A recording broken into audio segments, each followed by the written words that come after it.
วันนี้มาคุยเรื่องข้อเหวี่ยงเพิ่มเติมกันอีกนิดนึงหลังจากที่ทำคลิปไปนานแล้วนะครับ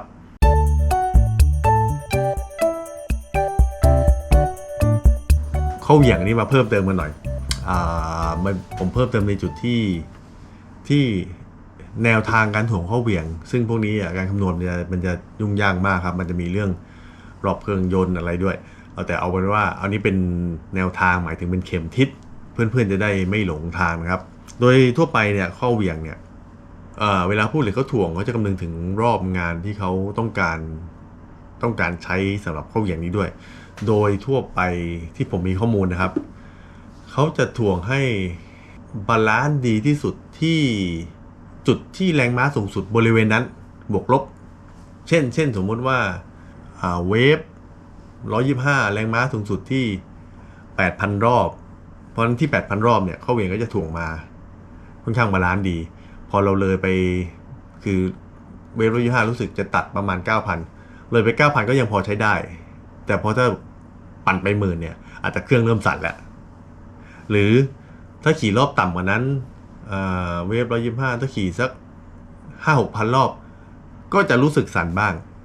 เพราะว่ามันยังบาลานซ์ดีสุดก็จะอยู่ที่แถว 8,000 บวกลบเพราะฉะนั้นแต่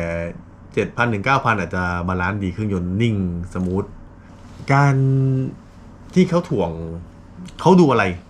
อย่างที่ผมบอกแต่ตอนแรกก็คือจะดูรอบงานนะครับรอบงานมันหมายถึงเราลองนึกภาพลูกสูบเคลื่อนที่ขึ้นลงดูครับลูกสูบเนี่ยมันจะเคลื่อนที่นึกภาพนะครับพอระเบิดปุ๊บลูกสูบเคลื่อนที่ลงก็ค่อยขึ้นเร่งความเร็วเร็วสุดแล้วก็ช้าลงแล้วหยุดจุดที่ศูนย์ใต้ล่างแล้วก็เร่งความเร็วขึ้นถึงความเร็วสุดที่แถวตรงกลางของจุดหมุนตรงกลางของช่วงชักแล้วก็ช้าลงแสดงว่าลูกสูบมันเคลื่อนที่แบบหยุดเร็วหยุดเร็วหยุดอย่างเงี้ยครับมันมีจุดหยุดและจุดที่เร็วดังนั้นถ้ารอบมากขึ้นความเร็วลูกสูบจะมากขึ้นเพราะฉะนั้นจุดที่เคลื่อนไหวในข้อเหวี่ยงจะเป็นลูกสูบก้านเวลาหมุนเนี่ยถ้าหมุนเร็วขึ้นเนี่ยน้ำหนักมันจะเพิ่มด้วยมันข้อเหวี่ยงก็เลยต้องคำนวณในจุดที่ได้แรงม้าสูงสุดบวกลบเพราะมันจะได้รอบนิ่งเรื่องข้อสังเกตนะมีทีมแข่งหลายทีมอันนี้ผมเมืองนอกผมอ่านมาเมืองนอกผมก็ไม่ทำทีมแข่งอะไรกันนั้นคือโดยทั่วไปเนี่ย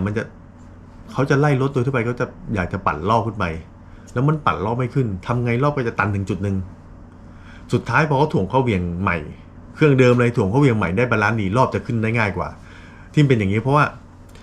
พอข้อเหวี่ยงเราไม่ได้บาลานซ์ครับเวลาทำลูกโตเนี่ยยืดชักหรือทำลูกโตเนี่ยความเร็วลูกสูบมันจะเยอะมากน้ำหนักฝั่งลูกสูบมันจะเยอะกว่าเดิมเยอะดังนั้น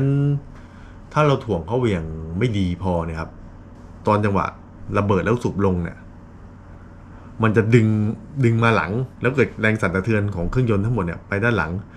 แล้วพอลูกสูบเริ่มเลื่อนขึ้นอ่ะมันหักล้างกันมันทำให้ลูกสูบปั่นรอบได้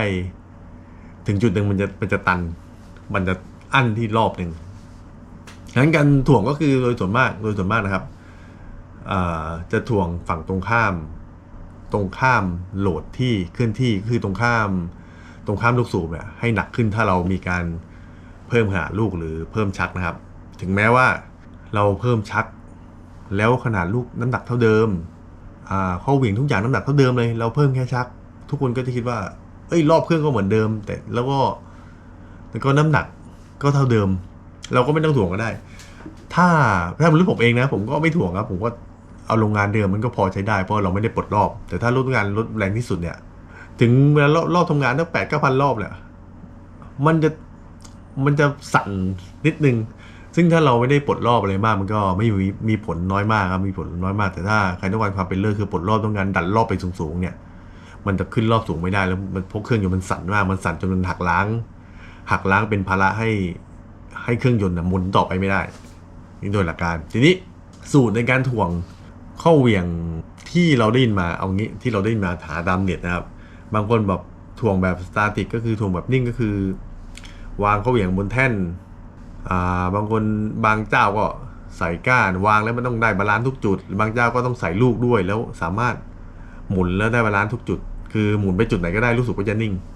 แบบนี้ใช้ได้ไหมแบบนี้ถ่วงแบบ นิ่งแบบสตาติกแบบเนี้ยมองตรงเลยครับมันก็นิ่งแค่ตอนเครื่องยนต์หยุดนะครับแต่พอหมุนเนี่ยฝั่งลูกสูบมันจะหนักกว่าเยอะเพราะมันจะใช้ไม่ได้ให้เห็นภาพมีเรื่องเล่าให้เห็นภาพเลยเรื่องจริงเลยง่ายๆเอารุ่นไหนที่เราเข้าใจง่ายอย่างนี้ก็ได้ครับ CRF 250โรงงานอัพขึ้นเป็น300เขาเหวี่ยงผมจับช่างดูจับดูบาลานซ์ดูตัวข้อของ300คือ286ที่เขาเรียกกันอ่ะตัวตับท้ายมันจะหนักกว่า250เยอะเลยแล้วก็บาลานซ์ก็หนักกว่าเยอะทั้งที่ลูกเนี่ยเท่ากันลูกขนาดเท่ากันนะครับแต่ว่าหัวอาจจะแบบหลุมกว่าหน่อยช่างน้ำหนักพอกันแต่ก้านสั้นกว่าพอก้านสูบสั้นกว่าเนี่ย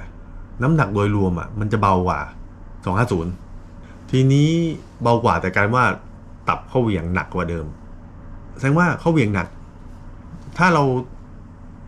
าถ่วงมันให้บาลานซ์ดีพอนะที่รอบสูงมันจะดันรอบ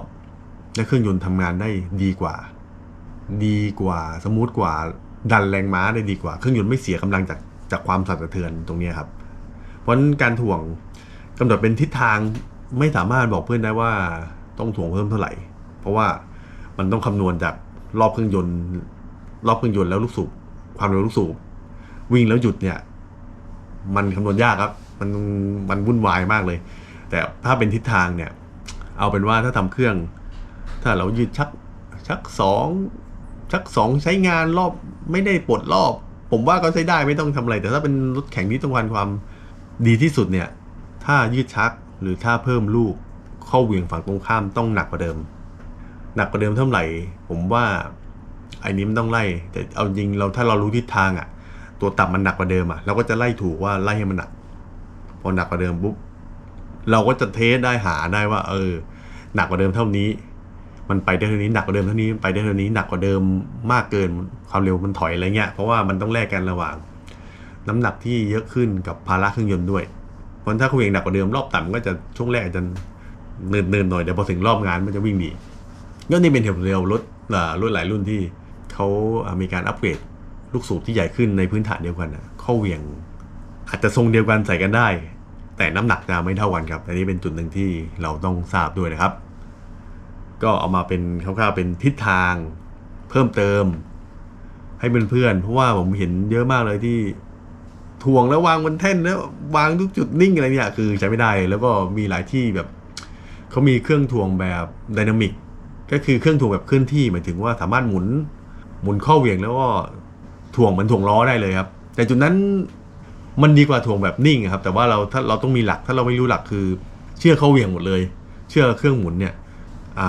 ลูกสูบก้านก็ไม่ได้ใส่แรงจุดระเบิดก็ไม่ได้คิดจุดระเบิดหมายถึงว่าลูกสูบถีบจุดระเบิดลงมาถีบลูกสูบก็จะหนักขึ้นทวีคูณมากกว่าการหมุนเองก็ยังไม่ได้คิดแล้วเครื่องถ่วงแบบนั้นมันหมุนแค่ 4,000 รอบซึ่งถ้าไปถ่วงรถยนต์โอเคเพราะรถยนต์มันรอบงานอยู่แถว 4,000 ถึง 6,000 ใช่ไหมแต่มอไซค์เรารอบงาน10,000 รอบมันแทบจะคนละลีกกันเลยแทบจะใช้กันไม่ได้เลยครับแต่มันเป็นแนวทางได้เพราะนั้นแค่ถ้ามีเครื่อง4,000 ก็ยังดีเราได้รู้บาลานซ์แล้วก็ต้องคิดรู้ด้วยว่ามันต้องฝั่งตับตรงข้ามหรือฝั่งตรงข้ามจุดเคลื่อนที่มันต้องหนักขึ้น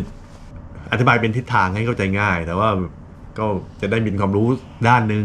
ซึ่งเพื่อนๆช่างเก่งๆก็อาจจะมีสูตรของเขาครับแต่อันนี้เป็นทิศทางสำหรับเพื่อนๆที่แบบไม่มีหลักเลยว่าจะถ่วงเขาอย่างไงถ่วงเพราะอะไรจุดนี้ก็คือมาเป็นความรู้กันนะครับวันนี้ก็ประมาณนี้ขอบคุณที่รับชมนะครับสวัสดีครับ